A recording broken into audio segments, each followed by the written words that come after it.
Exodus 10, Locusts and Darkness. The first section of chapter 10 is about the plague of locusts. God's plagues start, and each time he tells Moses to go to Pharaoh. Verses 1 and 2 is about God commanding Moses and Aaron to go to Pharaoh once again. Obeying God, Moses and Aaron go to Pharaoh and asks him if the Hebrews can go and worship, but Pharaoh refuses. That's verse 3 to 11. Then God unleashes his eighth plague, and locusts swarm the entire land of Egypt.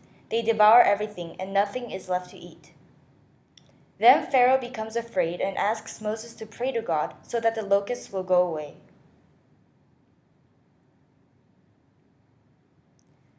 The next section is about the ninth plague of darkness. Once again, Moses and Aaron go before Pharaoh, but his heart is hardened, and God makes darkness cover the land of Egypt. Pharaoh is once again afraid, but tells Moses that he can let all the Hebrews go, with the exception of their livestock. But Moses disagrees, because livestock was needed for the sacrifices during worship. Pharaoh's heart is hardened again. Keywords. A key phrase is hardened his or Pharaoh's heart. God did this before and after every plague. Other keywords include locusts, darkness, and worship.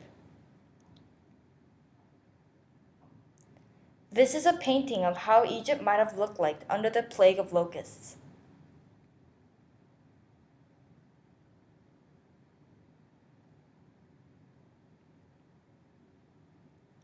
Questions.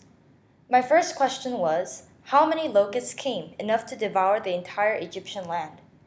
I'm guessing billions of these insects to cover over the 1 million square kilometers of that land, but I'm not totally sure. My next question was, what would it have felt like to live in darkness for 3 days?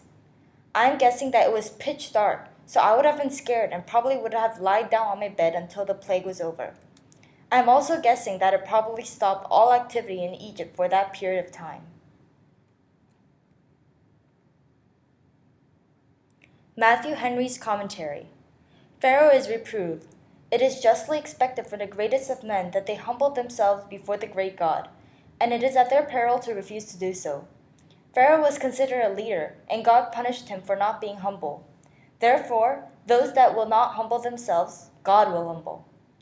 There are 3 observations of the plague of darkness. There was total darkness, it was darkness that might have been felt, and it astonished and terrified the Egyptians. 1. Total darkness meant that not only the heavenly lights were clouded, but that all their fires and candles were dampened. 2. The darkness might have been a pain in which Egyptians felt physical pain because of the darkness. 3. They were all confined to their houses, and such a terror seized them that few of them had the courage to go from the chair to the bed, or from the bed to the chair. Thus they were silent in darkness. Now Pharaoh had time to consider if he would have improved it. Spiritual darkness is spiritual bondage, and while Satan blinds men's eyes that they see not, he binds them hands and feet that they work not for God, nor move towards heaven. They sit in darkness. This is a cartoon of how the plague of darkness might have looked like. In verse 7, menace means snare in Hebrew, a figure for the cause of Egypt's destruction. In verse 19, Red Sea in Hebrew is sometimes rendered as Reed Sea, perhaps pertaining to Egyptians' papyrus reeds. This is a picture of the Red or Reed Sea. What does Exodus 10 show about God?